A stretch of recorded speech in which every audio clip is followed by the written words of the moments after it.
Hello and welcome. My name is Mendy. And I'm True. Welcome to Shield's Rest. We're a group of friends bound by our love of TTRPGs, and our job here today is to explore possible options on how we play the character you've always wanted to play in any TTRPG that you wish. Today, we both made a Druid in the new Daggerheart tabletop role playing game by Darrington Press, and we'll be going level by level, explaining each of our builds and why we chose them. If you like this video, please give us a like and subscribe to the channel, where we'll be creating more of these builds with various different games, and check out our previous two builds where we had a lot of fun with the Bard. Link to those videos will be in the description. But without further ado, True, go ahead and explain the build that you're bringing with us today and what you're doing at level 1, if you will. So to explain the build first, so with this idea of doing the Druid tank, right? I wanted to see how can I build this, obviously with the one thing that a Druid's incredibly well known for, which is the beast forms. And I wanted to see how I could do it while utilizing not only some of the domain cards, the armor that you're wearing, but also the different possible forms that you can take. So to start off with, I took a Dracona, and I figured this was probably the better one. Now, this was definitely me trying to min-max the hell out of this thing. Yes. So Dracona was the way to go. And with Dracona, you get some really cool things. The breath weapon you can never go wrong with. I mean, come on now. But the scales was the main reason why I took Dracona. I love Dracona just in general, but the scales, though, was really cool. So it gives you a +1 to all damage thresholds, which is pretty great, especially with the build that I'm trying to go with, which is supposed to be high health, high damage thresholds, and high armor. The elemental breath weapon is just a nice, fun little flavor to add into. What element did you choose for your breath weapon? Just out of curiosity. So for him, I went with something that I thought was different. I wanted him to be like an ice dragon, Okay. Dracona kind of idea. So that was the idea behind it, was ice. It felt more tanky for whatever reason. I don't know. Yeah. I've always liked white dragons and generally green dragons. Normally I go with that, but anywho. So the other reason why I also went with the ice dragon is because he's also a Ridgeborn. Okay. I wanted the Ridgeborn, and most people overlook this bit. I know I certainly did for a while. So you have advantage on traversing dangerous cliffs and ledges, navigate harsh environments, and use your survival knowledge. All great, but the thing I really cared about was additionally gain an armor slot at character creation. I wanted that free armor slot. Like, that was perfection. Yeah, that's huge. I mean, starting out level 1, you get an additional one. Like, that is huge. Makes you tankier, I love it. especially for a Druid build. Oh yeah, it definitely will, and it gives you that needed armor slot in the very beginning, especially if this is the path you choose to take. You kind of can't go wrong with Ridgeborn. No. Now, the way I broke down my my traits here is I went with a 2 in instinct because I still wanted to maintain a good spellcasting modifier for the times that you're going to be casting spells. Like, that's going to be a thing here. Even though, yes, I'm going tank, spellcasting is not out of the realm of possibility, and you'll see why. I did go with a 1 in strength instead. They generally don't suggest that. And then I took a 0 in agility, 1 in finesse, a -1 to presence, and then a 0 to knowledge. But then at level 1, so I took leather armor as well, by the way. Took leather armor, and then I took a round shield, because I wanted to get that 5 armor class in total. Obviously, along the way, you're going to pick up other armor that's better, all that stuff, so your armor is going to go up. So I'm not too worried about that. That's the assumption that I'm taking with this particular build here. So for level 1, I took Gifted Tracker. Okay. Well, with this, I really wanted to get obviously with the successful spellcast roll, and I'm learning specific stuff about this creature that we're tracking. The other bit I wanted was, if you encounter any creatures you've tracked, your evasion against them is +1. And I'm assuming at some point you're tracking down a creature of some kind, and anything can be considered a creature here. So that evasion +1 is going to be really helpful, especially when you only start off with an evasion 8 of 8. So you already have 9 if you're going against this. So Love that to death. The other one I took was Rune Ward. This is probably maybe one of two of the arcane spell or arcane domain deck cards that I took. Rune Ward I really loved, mainly because you get this like added protection to it. So Rune Ward, you have a deeply personal trinket that can be infused with protective magic that held as a ward by you or your ally. Describe what it is. When the holder of the ward takes damage, you can spend a hope to reduce it by 1d8. I wanted that reduction. That reduction by 1d8 is super helpful because then when I'm throwing armor on top of that, assuming that this is a powerful attack that just came through, that's what I want being right there to help out. And then for the foundation, I decided to go with Warden of the Elements. Okay. It felt like I had to, particularly for the element of Earth, to be able to gain +1 to my armor score. So as long as I mark that stress, I have that pretty much until the next short rest, and I can just keep doing that all the way through. So I could almost add in another +1 to my armor score at all times here. That would be a priority for me, is maintaining this Earth element the entire time. So that already puts me at a 6 armor off of level 1. That's not too bad. That's huge. Especially with not having to go with like a higher, more protective armor, I should say. Stuff that would be against what a druid would normally wear anyway, like chainmail and plate armor. So that was kind of my level 1 takes right there. I don't think it matters, but I took a short staff. But yeah. So. Yeah. Yeah. True. I can't begin to express how excited I am about this video because I don't think our characters are gonna be similar at all. No. They are gonna be very different because I went a entirely different road. But where I didn't go different was choosing Dracana as my starting race. Because as Druid, it just makes sense. It's so strong. You get the scales, you get the elemental breath. I went with lightning just because just because I think lightning is cool, and for community. What color? What color of Dracona did you go? Like, are you going with the typical D&D 5e? Yeah, I'm like going like blue I'm going lightning? blue equals lightning here. Nice.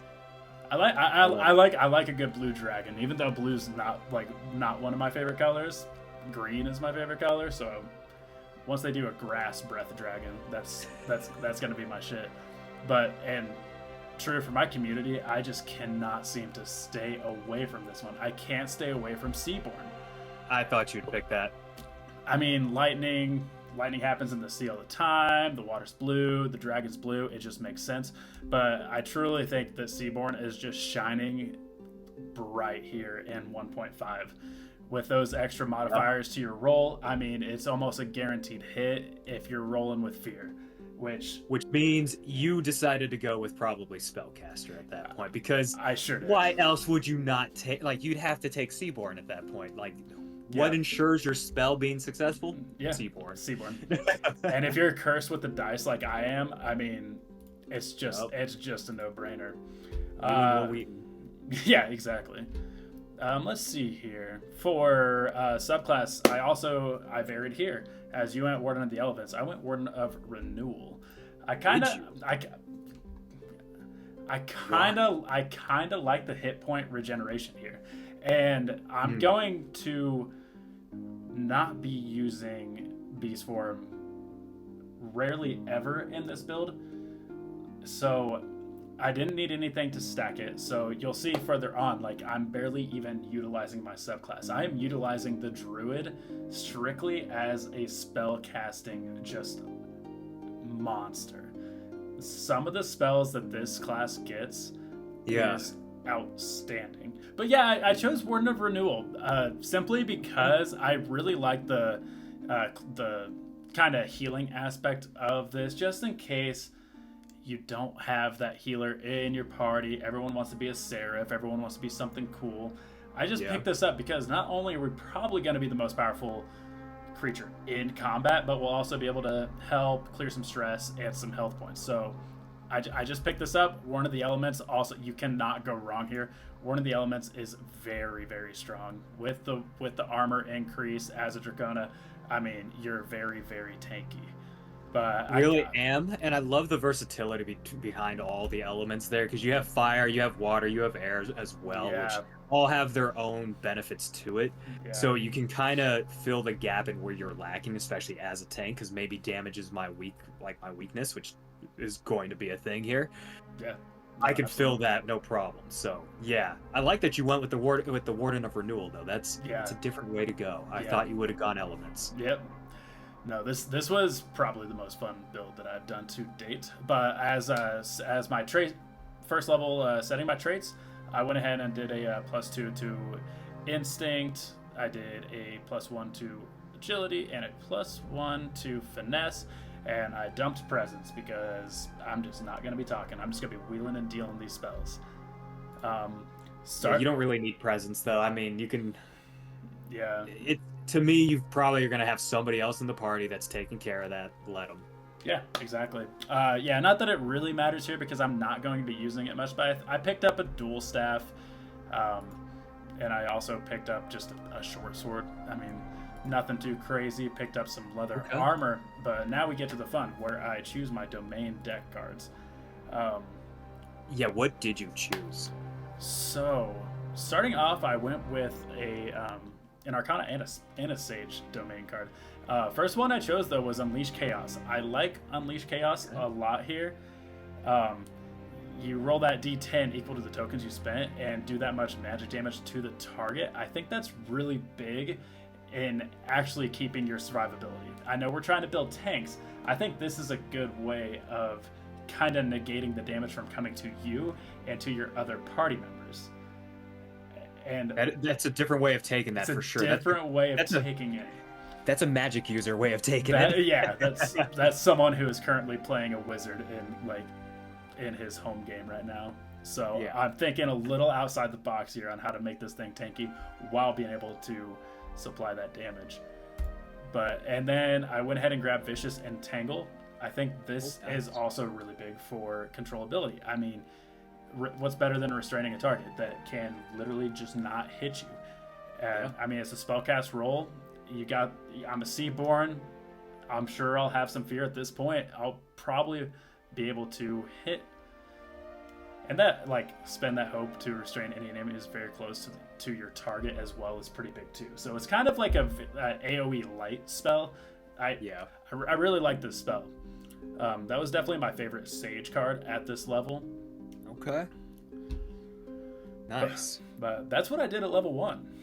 All right, so for level 2, I did take armor +1. So now I have another armor slot to utilize. That's 8 armor slots for me. 8, so 40 hit points right there that I can negate.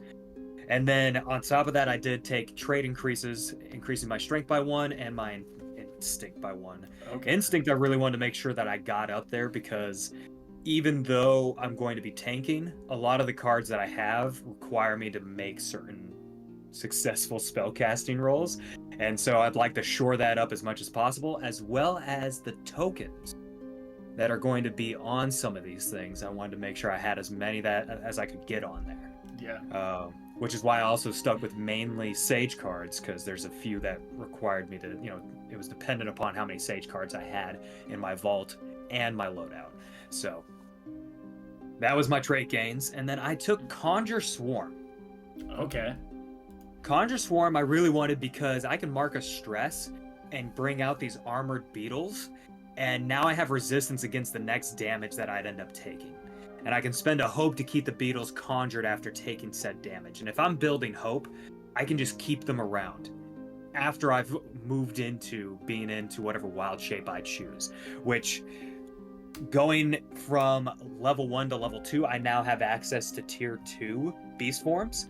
So with tier 1, when I'm level 1, I would want to use primarily the Pack Predator.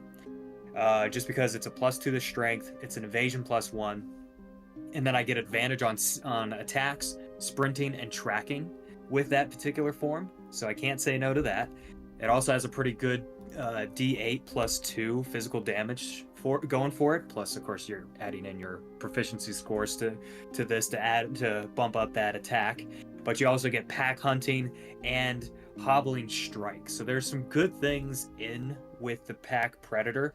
All of them are pretty good, I think, as far as wild forms are concerned, and I like that they relegate it to types rather than this particular wolf or this particular bear or this particular spider or whatever. You don't have to worry about that. You're either a stalking arachnid, an aquatic scout, a pack predator, a nimble grazer. I like that they did it into tier, like not only tier lists but also types. So that was pretty helpful. But with moving into level 2, you get into tier 2. So that gives you access to the Armored Sentinel, which allows you to start negating and having some of this damage, and really allowing you to be the forefront for a lot of the damage that's coming in. Because if I'm on Armored Sentinel, and I'm one of the massive turtles, or I'm going to be an armadillo or whatever, and I'm rolling around, I'm probably going to be the one that gets attacked. Either that or Brutish Beast. I do like the Brutish Beast just from the strength portion, and also you get an evasion +3. Yeah. So to explain this a little bit, wild forms add to your stats that you innately already have. So as you build your stats and then you wild form, you increase those stats based off of what the wild form tells you to increase. That was a lot more fun, I think, than what 5e had going for it. So I'm really loving this idea. So yeah, loving that right now. And then later on, you'll see some of the other tiers. So I'll make sure to put those stat blocks in there. But yeah, so that's kind of the route I'm taking, is trying to go with a strength and armored sort of build within the wild forms that I take. Yeah. And now it costs a stress to wild form. So my main focus here is to make sure that I am recovering stress well. But because I really didn't build up my stress too much, but I wanted to make sure that I was in a position to build that, to recover that stress and get it back so I can keep wild shaping. No, so, absolutely. Yeah. But that was my level 2. I mean, you're starting to see that the build is starting to move forward with this tanking build here. I'm excited to see what you've done here, because True, my wild form is kind of my get out of dodge card here at this point. I am not going to be using it as often as, say, your character would be using it, which is more than likely every combat. Every combat. Literally, I'm going to be throwing spells up and then wild form. Yep. Just so I can get into it. Because that's the other thing about wild form, is you can't cast spells while you're in it. Yep, exactly. That's tough. So, which that is exactly what I'm focusing on, and that is casting spells. So I'm going for a little bit of a different tankier build. I'm beefing up armor, I'm beefing up HP, I'm picking up some spells that are going to make me survive, but I'm going to be able to deal some damage, which is why at level 2, I also went ahead and increased my traits. I went ahead and took a +1 to my instinct, getting it to a 3, and then I did a +1 to my finesse, getting that one to 2. Oh, I'm going the finesse route here, and I also went ahead and picked up a armor slot here, is what I did. Okay. Yeah. And as I said, I'm gonna be dealing some combat here. I mean, I just added to my survivability a little bit, but right now I want some damage for this because I'm not gonna be in beast form or wild form. I apologize.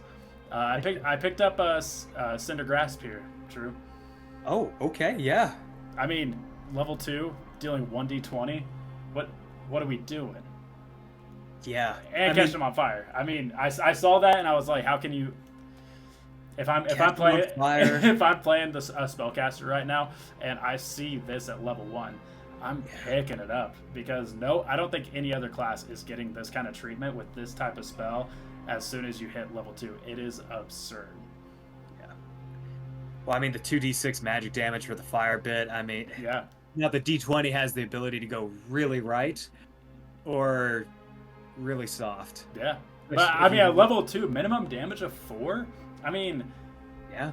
That's nothing it's damage. Yeah, it's still damage. But that was my level 2, True. You're gonna see a spellcaster here. I hope you're ready. Oh, I'm very ready because I want to see how you can turn a spellcaster into that tank. Yeah. So... I like it. Well, then I guess we're on the level 3. We're on the level 3.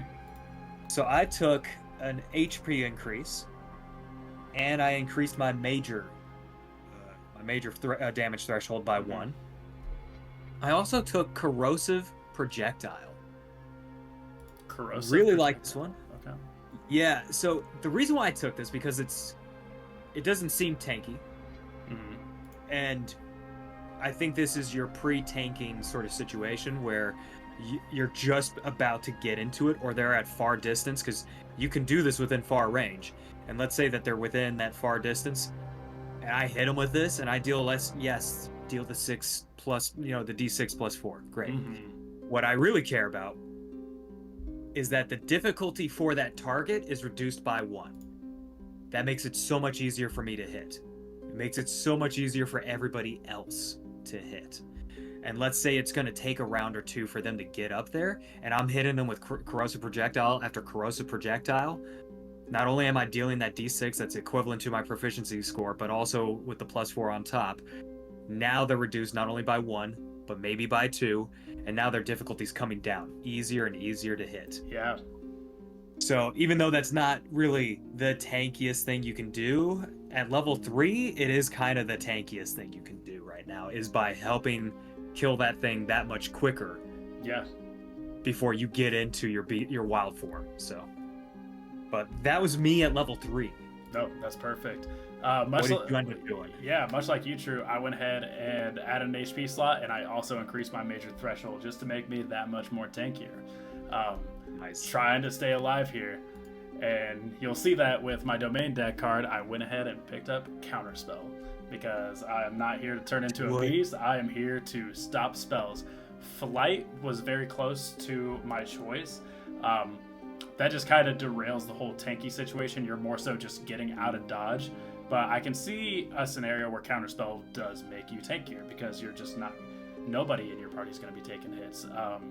And at that point, if you're the one counterspelling, you might become the target of the action, saving your other player, the rest of your team, to actually wail in on this guy. So you're kind of a good diversion with some good major thresholds, some good HP, some good armor slots at this level. So at level 3, we're pretty tanky, even though we're primarily a spellcaster. And the other thing that goes with that is the way that you're taking this is because nobody thinks about tanks like this, or at least not a whole lot of people think about tanks like this. Is tanking isn't just taking the damage, taking hits. It's part of it, but it's also trying to attract a lot of the attention from the enemy. Exactly. And taking on their ire at that point. So by doing the counterspell, guess what that wizard's going to do? Focus in on you. By doing some of these like cinder grasps and everything else, like this guy just burned me. What? I'm going to take this guy out. Yes. You're now starting to attract a lot of that attention. Yeah. And even though I'm not going the way of attracting attention, and I'm going the way of I'm just going to be out in front and just being the meat bag being attacked while everyone else is doing the damage. Yeah. You've taken this other way of saying no. Over here. Yeah. I will say though, however, yours is kind of doing the same thing. I mean, let's just say a real world scenario. You and a couple buddies are out there with some swords, and there's a couple other guys just on the other side, and then something turns into a monstrous creature. I'm going after that thing first. I mean, DM logic, I would want to kill the thing that is not human first, that's, biting at my feet. Yeah. You never know. But yeah, that was a small little unnecessary tangent, but we'll keep it in. No, we won't. But that was my level 3. True. What'd you do with level 4? Level 4, a little on the tank side and a little not. So I decided to go with a evasion increase. So getting my evasion up to evasion 9, because a lot of the forms are going to add to my evasion score anyway. So I wasn't too concerned with it too much, but I wanted to increase it by that much more. So that way, if I take on some of these other more evasion type forms, I'm going to be at the most evasion 13 now. Yeah. And that can be pretty beneficial. But also I wanted to increase my major threshold again. I really wanted to get that going and get that pumped up. So now with my major threshold being a nice solid 9, Doesn't sound like a whole lot, but when you're reducing damage below that, so that way you can only take 1 hit point, that's huge. So love that to death.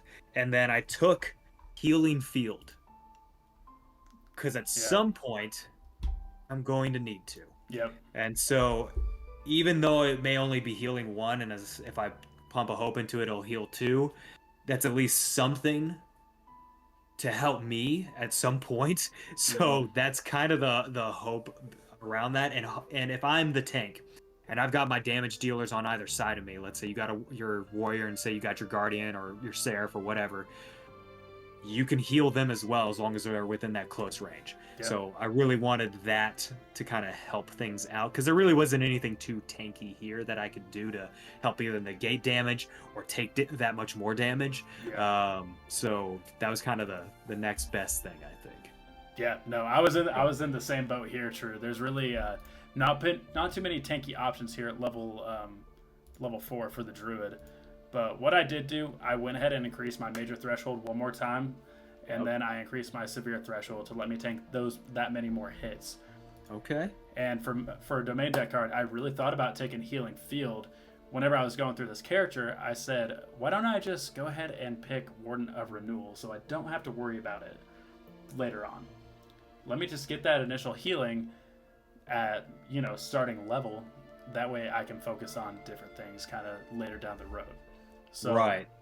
Instead of going Healing Field here, I went ahead and chose Preservation Blast. I thought you did. Yeah, I like the idea. Yeah, I mean, we're as we talked about before and in the past videos, we're still just in the 1.5. Now, I don't exactly know what far range is. That could be whatever the DM decides. There could be a rule on it, but I think you make a spellcast roll, and we got a pretty decent instinct, which is our spell modifier. Yeah. I mean, any you succeed against are hurled into far range. I mean, that's just increasing your group's survivability. It's going to make you the focus of combat one more time. Like, they're going to be coming after you, which is why we're kind of picking up those major and severe threshold increases. Yep. But all while dealing a D8 plus 3. I mean, that's not bad. That's not. It's definitely not our strongest spell at this level, but it's a good control spell to keep the attention away from your real damage dealers. Right. But that's my level 4, True. I like it. Well, on the level 5 here, I decided to go with the subclass.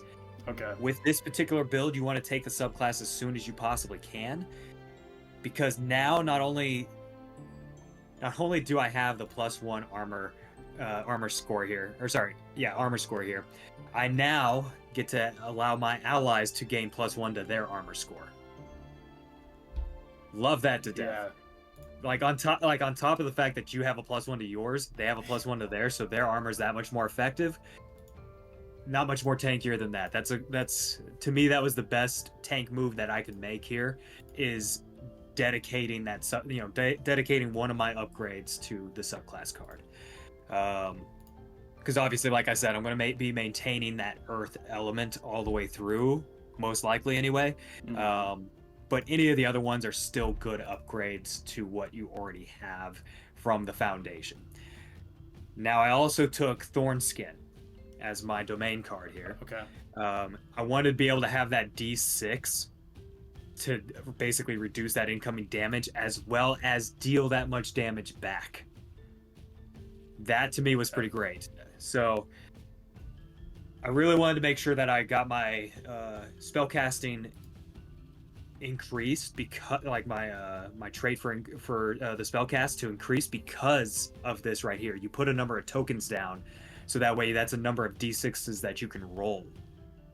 True. I'm really starting to see the synergy in the build that you're building. It's starting to get kind of broken, which I believe the Druid is here. I prefer to think of it as a little bit of a love story here, a little bit of a romance going on here. And because of that, I also took my trait again as quickly as I could, so that way I could get my instinct to +4. So that's 4 tokens on the thorn skin right there. That's 4 D6s right there. As well as increasing my strength to be in a +3, so that way all the strength wild forms that I end up using are just that much more deadly. So No, absolutely. but those were my level 5s. I feel like level 5 is where this whole entire build comes together and you start seeing the fruits of your labor as you go through this level up process, and it's just killer. So yeah, that's my level 5. So What about you? 100%. My level 5, much like you, I went ahead and increased my traits, bringing that instinct to a +4. And I mean, with that Seaborn heritage, I mean, that's going to be more than a +4 almost. More often than not, I should say. Probably. And then I went ahead and picked up a stress slot here. Just, spellcasters, we're going to be using some stress. Wanted to just bump that up a little bit. And for here, True, I had a tough time keeping it tanky because there's not much in the way of a spellcaster here because I'm not upgrading my subclass here. I'm going the magic route. And Okay. that's why I added that stress. That's why I increased my traits. And that's because there was a pretty nice spell here at level 5, and that's going to be Chain Lightning. It's a good control spell. Deals a lot of damage. Reaction roll 14 on I just couldn't not take it. It's a great spell. Dealing combat to multiple enemies and the 2d8 +4, that could be a solid 20 damage at its best. Yeah, absolutely. But Per person, if you could get it to, yeah, multiply like that. Oh, yeah, I like that spell. Yeah, I like Chain Lightning. This is where in our previous videos we went over the Bard. I was looking for some options like this from the Bard. Yes. There was none of this. And as the audience here, as you guys look into Daggerheart and how to build characters, please let us know what you think of how the tiers of these classes. Because so far, in my opinion, Druid is completely outshining the Bard. It's up there, and I feel like that's going to be at the end of our road as we go through all these builds. Yeah. Is we then need to go through and kind of rank how we feel about each class, especially as we've done all the different roles that you can fulfill within the party as that particular class. Because I feel like this is an absolute S class when it comes to being a tank. Yeah. But also, you're not just a tank, and you've proven this, is you can be a tank that damages, that also can heal. You can fill a lot of roles at the exact same time, and the Druid has always been that, but they took 100%. It just that much further. Yeah. And that's what scares me about anyone who decides to be a Druid within our campaign. It's going to be gnarly. No, 100%. What did you do for level 6 there, True? Level 6. Okay, so level 6, I wanted to get my proficiency up there, so I wanted to take one more in proficiency. Yeah. That way I'm doing just a little bit more damage, because up until this point, I would have only been rocking 3 in proficiency, so having that 4th damage die is going to be really nice, because this is also the tier that where you get to go up in your wild forms. So tier 3 wild forms are really cool. And it's because, not just of Great Predator, I love Great Predator, but I think the one that I love the most is Legendary Beast. Okay. Legendary Beast has a lot of great stuff to it, but it now allows you to pick your particular Legendary Beast and choose where you put a lot of these stats. So you get to add +1 to your trait, your trait of whichever form you choose. Same goes for the damage that you roll, increasing your evasion by +2. There's a lot of good stuff here, and same goes for the legendary hybrid. The legendary hybrid has a lot of cool stuff that goes with it as well. But so with that increasing, I want to make sure that my damage matched the capability. So having that 4th die is going to be really nice. I took 2 more armor slots, giving me a nice 10 armor slots to work with, as well as I took Forager. Okay. I wanted some downtime type stuff because there wasn't anything great for me as a tank at level 6. Yeah, I wondered if you might. Yeah. Forager was kind of the way to go because I can try and clear 2 stress, gain 2 hope. Spellcasting rolls are +2 from there on out. Clearing 2 hit points. Being able to re-roll your duality die or damage die. Like, I love that so much. Yeah. The randomness behind it is just so interesting. I think that makes using Forager so much more fun each and every single time that you choose to use it, because you don't know what you're going to be grabbing. Yeah. But you know it's going to be good. You know it's going to be good. Yeah, like you're guaranteed something good. Even if it may not have been what you were hoping for, it's still something that's beneficial. So I went with Forager for that reason. I saw Conjured Steeds, and I was like, don't really care so much about that. That's probably useful for like a support build or maybe a healer when you really don't have anything else to kind of help out. But I think you probably took some really good options here with the Arcana side of things. So what was your level 6? So my level 6, I went ahead and picked up an HP slot, and then I increased my severe threshold, because I've yet to do that yet, in case I get hit for a good amount of damage. Wanted to be able to tank it just a little bit better. And it's funny that you mentioned on the Arcana side here, because True, when I was going through my level 6, I was looking at these. Yeah, I saw Conjured Steeds. I liked it. I liked Telekinesis a little bit, but I didn't need it. And I feel like I didn't need Riftwalker either. So I was... Oh, what? I felt like this character would not pick up Riftwalker, so I felt like I feel like I just wouldn't use it. So you know what I did, True? You went Forager, huh? I went back. I went back and picked up Thornskin. Yeah, mostly like for the exact same reason that you said. I mean, as you said, that's 4 tokens right off the bat, and I was like, yeah, I'm dealing a lot of damage.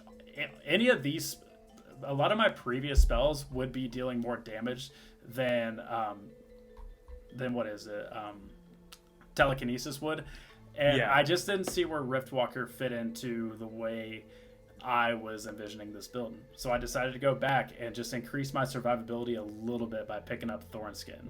It's a great spell.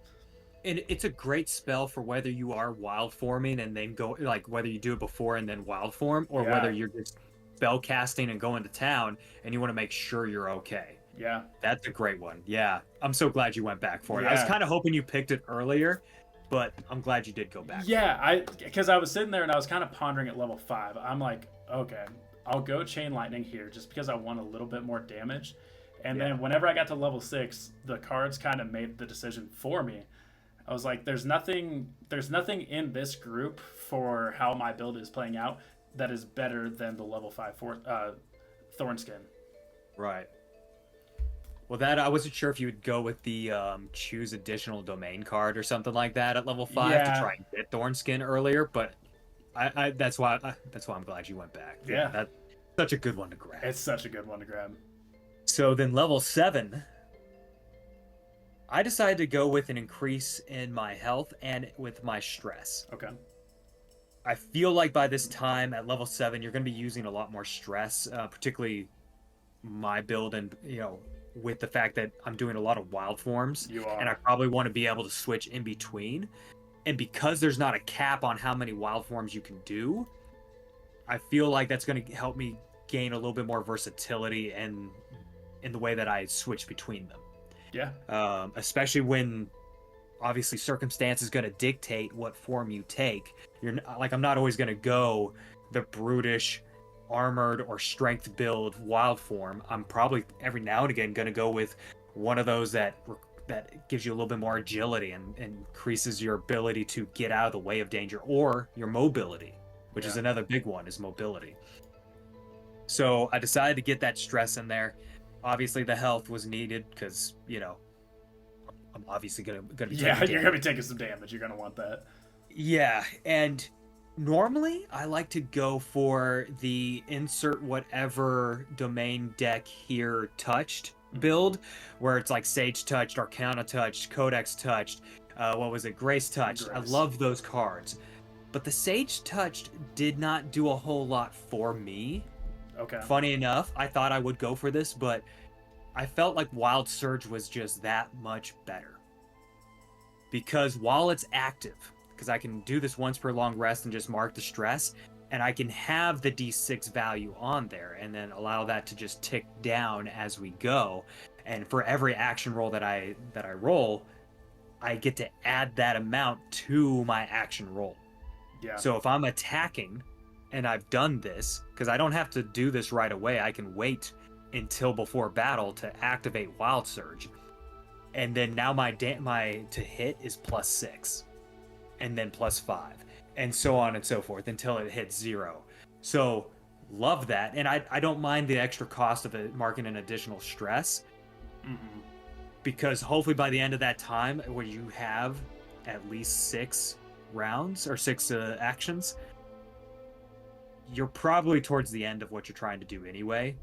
So that stress on there really isn't going to be a big deal for me in particular. Yeah. So, but that's what I decided to take with what I thought Wild Surge was the right way to go. But I did like the look of Cloaking Blast, if I'm being honest. Yeah, I took a look at that one. Cool. And true, for my level 7, I went ahead and picked up that extra HP slot, and I increased my major threshold. Of course. You got to do it. As a tank, you got to do it. You got to make sure you've got that survivability. Yeah, absolutely. 100%. And it's funny you didn't pick up one of those touch cards. Like, I think both of your Druid builds had the touch card in there at level 7. I went ahead and picked up Arcana Touch, True. This card is intense. Not only do you gain that +1 to your spellcast rolls, but just being able to switch the values on your Hope and Fear dice like once per short rest is massive. I mean, you can immediately, as soon as your DM gets happy that you rolled with fear, you can just be like, psych. Nope. It's mine now. At level 7, it was obvious for this particular build, it was the best option. And with that +1 to my spellcast roll and being able to still use my Seaborn feature, I'm not going to be missing many attacks, Drew. Like, no. I'm going to be hitting these Chain Lightnings. I'm going to be hitting all these spells. Well, and with your +4 right now for Instinct, yep. Like on top of it all, like you're at a +5 minimum if you don't even add in your Seaborn stuff. Yeah. Killer. Absolute killer. Give me one more level, it'll be even more. Yeah. Speaking of minimum +6. Yeah. Speaking of that level, True, what are you doing at 8? Level 8, dude. I obviously went with the trait game. Yep. I can't stay away from increasing the traits. I can't either. Especially when it comes to the top 2 that you're going to be using on a regular basis. Mm-hmm. It becomes a no-brainer really quick. You're going to need to get that +5 in whatever your spellcast trait is. Obviously Instinct here, but with any build that you do, you want to get that spellcast trait up. Mm-hmm. Same goes for, so I added Agility +1 so that way I had a 1 in Agility. Because a lot of the other forms that I would choose are Agility based. And I wanted to make sure that I had a little bit more on top for those particular wild forms, especially at this level. Yeah. Now, the other thing that I wanted to take immediately and that I really couldn't grab fast enough was the Warden of Elements Mastery level. Because now, not only am I getting a +1 to my armor score, but I'm also giving a +1 to my allies' armor score. I'm also, whenever I mark an armor slot, roll a d6, and on a 5 or a 6, I get to clear that armor slot. That's big. Which is going to happen at some point anyway. Yeah. And especially with the amount of armor slots that I have by the end of this sucker, that's a lot of opportunities for me to be able to get some of those armor slots back. Yeah. So, but also it allows me to increase my evasion if I take the air form. It allows me to do so much more with whatever element I choose, and that's what I love about this particular subclass. Yeah. It's too good, too cool for school. So the other one I took here, and this may shock you or it might not shock you, I decided to take Arcane Reflection. Yep. I felt like I had to do it. Yeah. It seemed like a no-brainer as a tank, like you should take this.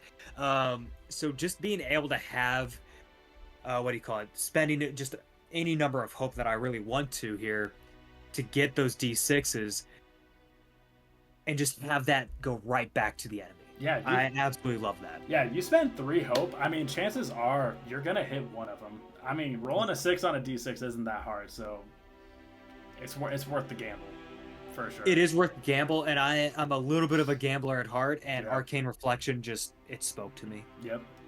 I loved Rejuvenation Barrier and Forest Spirits, and even Confusing Aura had its fun elements to it. Yeah, I liked confusing horror a little bit. But Arcane Reflection was just as good as it got as far as the tank build's concerned, at least for me and in the way that I'm seeing this build go. So. Yep. No, absolutely. Yeah, true. Here at level 8, I went ahead and also increased my traits. Maxing that instinct out. We're gonna be hitting almost all of our attacks at this point. Yeah.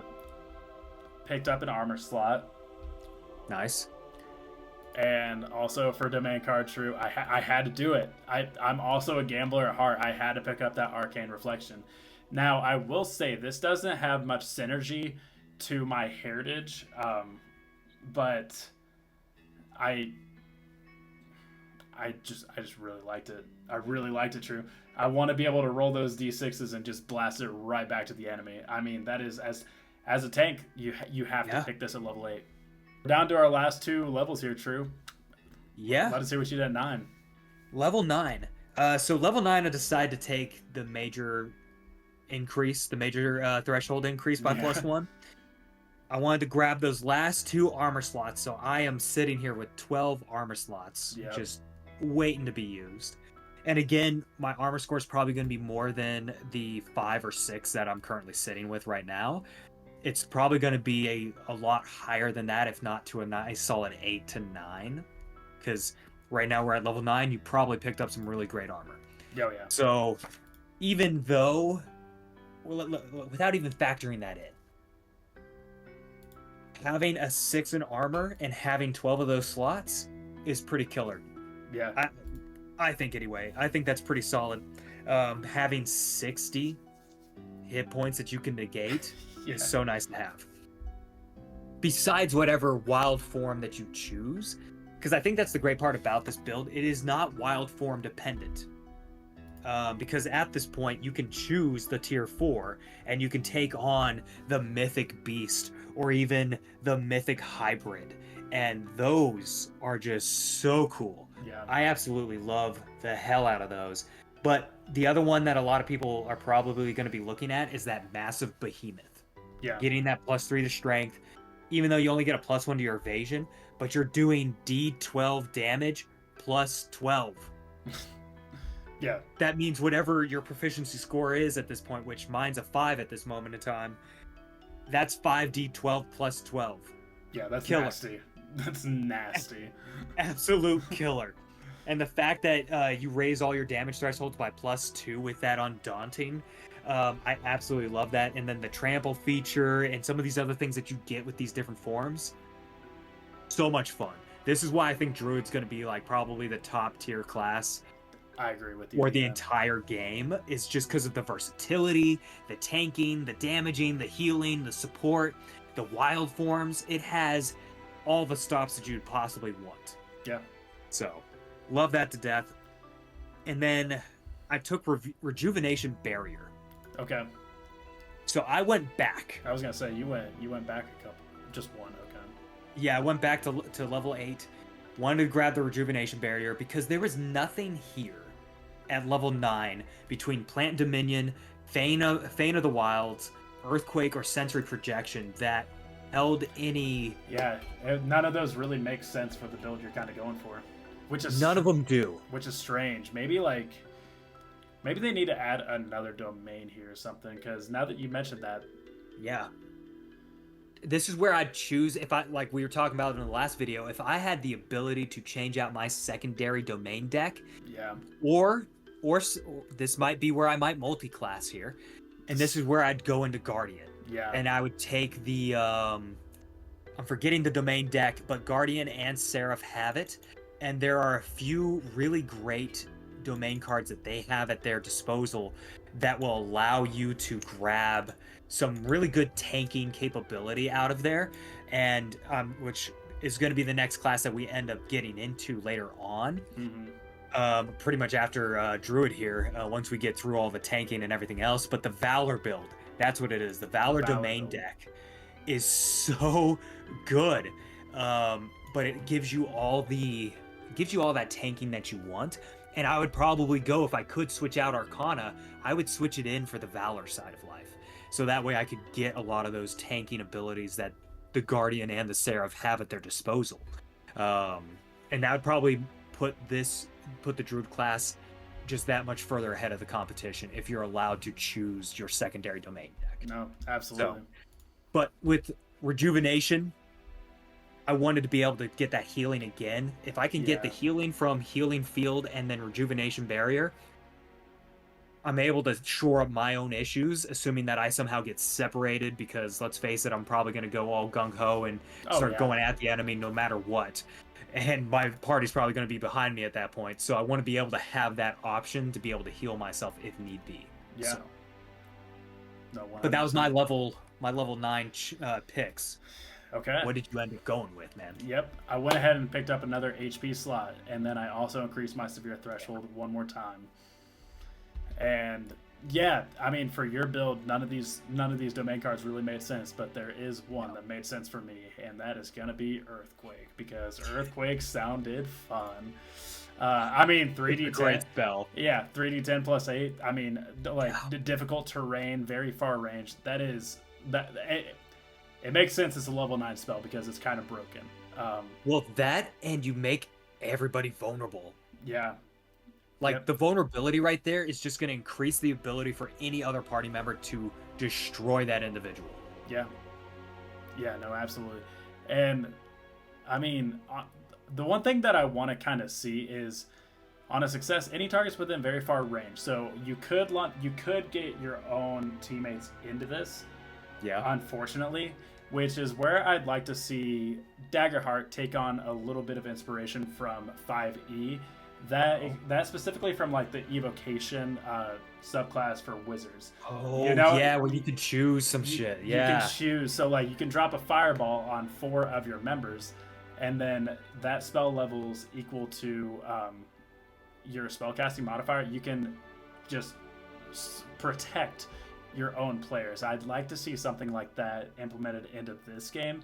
I think that would be a lot easier, just running around doing earthquakes. It might be a little broken if you're not getting any of your own party in here, but I don't see where level 9.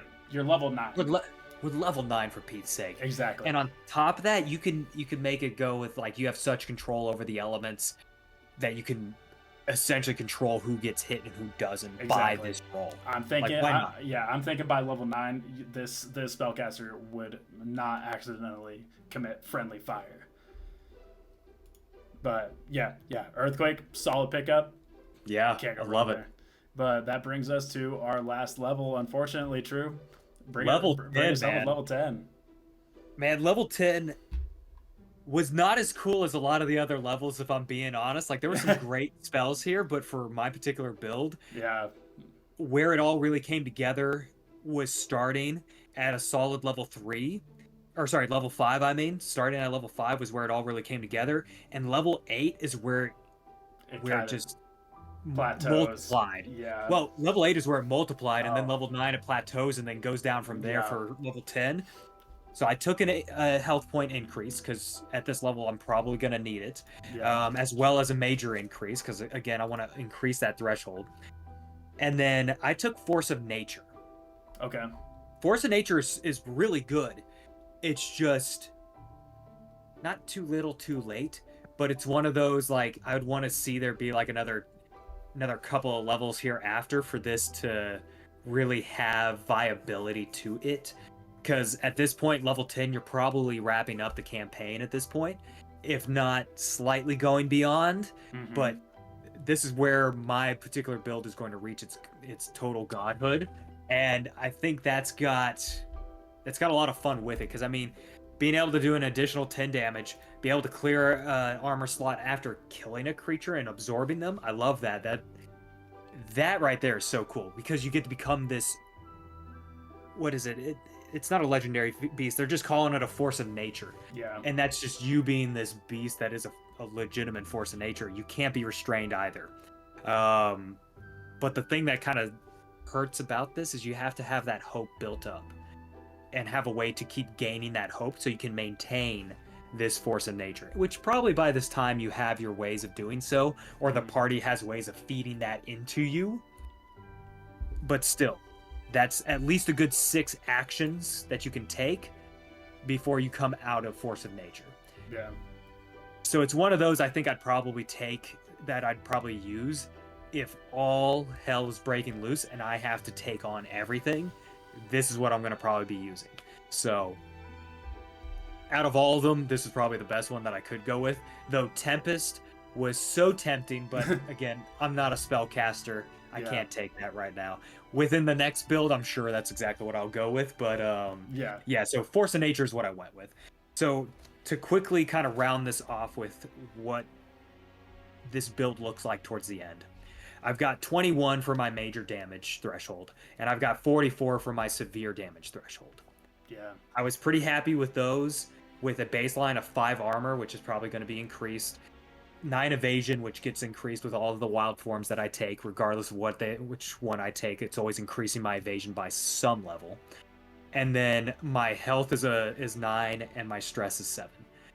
Yeah. I like those a lot. I think that's a good baseline. Now you may find that you need more stress slots, but I don't think you will with the amount of stress you'll be clearing, whether that's short rest or whether that is somebody within your party that's going to help clear that stress for you. Yeah. So, but that's my level 10, man. What did you end up taking, though? Yeah, it's funny. Once we finally reached Godhood, I did probably the most boring possible thing you could do, and that is just add an HP slot and add a stress slot. Yeah. Main reason that I haven't been adding many stress slots, and there's a reason that I really wanted to pick up an extra stress slot here, and that's due to the domain card that I chose, and that one is Falling Sky. It looks... This spell, man. Yeah, this is a tie turner in combat. I mean, if you're able to mark up a lot of stress, which is why I wanted to add more slots so that I can burn all of them, or so I can, stress myself out to the max here, and just deal 1d20 plus 2 to each target that I want up to my stress. Per stress. I can't stress that enough. That is per stress. That is huge. That is massive damage. And exactly the kind of thing that you would expect a level 10 character to be doing. But that's why I did it. I'll go ahead and round out my character much like you did, True. We obviously are a little bit different here. I'm a lot less tanky.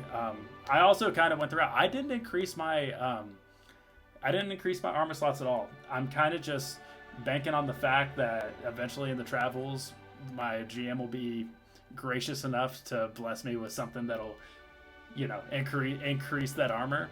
But yeah, my major damage threshold is going to be 20 here, and my severe damage threshold is going to be 47. Yeah, you did increase your severe more than I did, where I stuck with my major. You definitely increased your severe more. Yeah, so I got a high severe threshold, so I'm not gonna be.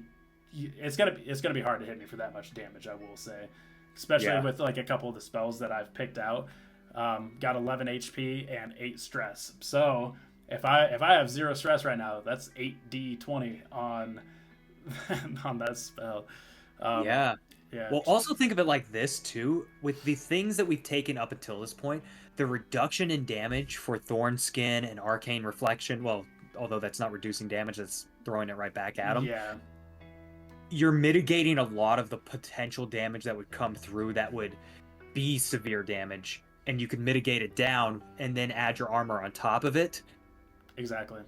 It's so good. Yeah. Like, really and truly, you're not going to have a lot of those moments where you're going to get hit for 3 hit points. Yeah, true. I had so much fun comparing these characters because this is why this video alone is really starting to sell me on the system, because I'm just trying to think. So in normal 5e rules or many other TTRPGs, I mean, you'd be insane to have 2 druids in a party. I think this shows, because if the 2 characters that we just built were in a party, they could coexist perfectly. I mean, they do 2 entirely different things. They're both incredibly strong, and 2 of these in a party would immediately make the party a force to be reckoned with. Make it 3. Yeah, You basically took a damage tank. Yeah. I took a tank with a little bit of damage going on and a little bit of healing. And then imagine you put in a druid healer. Yeah.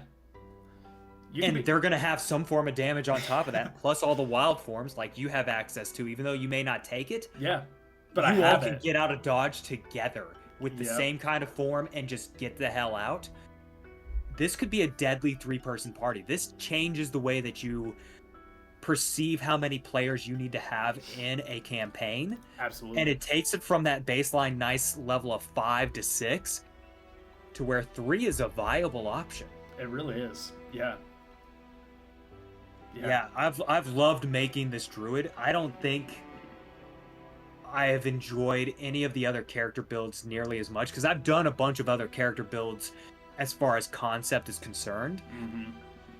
I think druid is probably my absolute favorite, and then seraph, and then probably rogue thereafter, just because of the fun you get to have as a rogue and the damage dealing. But yeah, I think the druid is probably one of the top with that seraph, just with the versatility behind it, all of that stuff. So yeah. No. But if we were able to swap out the domain card for a different domain card or domain deck of your choosing, that would put this whole thing over the top, probably. 100%. And so, I don't know if Darrington Press is kind of nervous to do that without, like, by breaking the game. But I mean, whenever you each get your hands on this book, you can do whatever you want as the GM. Just remember that. Right, and that's why I want to see what other GMs possibly think that have run this game before, that have run Daggerheart, and particularly 1.5. Yeah, I want to see what other GMs have picked to do, like if there's any house rules or anything like that you've chosen to do already, because that would probably be a house rule that I'd implement just to see how crazy we could get. Exactly. Let's see how much we can break this game. Yeah. I think Matt Mercer actually said it. He said, "Please break this game." I think that's unfortunately, the beta ended in July. Yeah. But I'd be curious to see if they're still taking comments and feedback, just really and truly feedback for this kind of stuff, because I think we've got some good things kind of built up that I'm wondering if other people have given to them as feedback. Yeah. But I'm wondering if that's one of the things on their list that they're like, do we or do we not? Yeah. So, but yeah, dude, this is great. Yeah, I love your character. I love my character. Dude, loved yours. Yeah. Thank you so much for watching. If you enjoyed this video, like, comment, subscribe. Tell us what kind of characters you build, and if you've made a druid build better than ours. True, did you have any final comments? Honestly, I think you said it all, man. I would be curious to know what kind of builds you've done with this druid, how deadly you've gotten it, whether that's from a tank, whether that's from damage, whether that's from healing. Have you done anything to where your healer is so incredible that your party is almost assured not to die? Like your GM almost has to bring out like the entire dragon conclave upon you just to kill you. Yeah. That's what I'd want to see. But I'd also want to see, and I'd want to hear any comments and feedbacks that you guys got for us, how we might be able to make these videos a little bit better for you guys, things that we can cut out, things that we can put in that might help you build these characters just that much better. Maybe it's just explaining some of the rules a little bit more. If you help us out with that, we can help you, we can provide that content to you, because we have played this game a few times here, and with these builds and everything, I think really and truly this is probably going to be our next big campaign that we end up putting on the channel. So if that ends up being the case, I mean, the more that you help us out, we can help you out. You know what I mean? So yeah, let's get after it. All right. Thank you all very much. We will see you next time whenever we build another druid build. Yeah, I think the next one's going to be damage, so stay tuned for that. Stay tuned. All right. Goodbye. Later, y'all.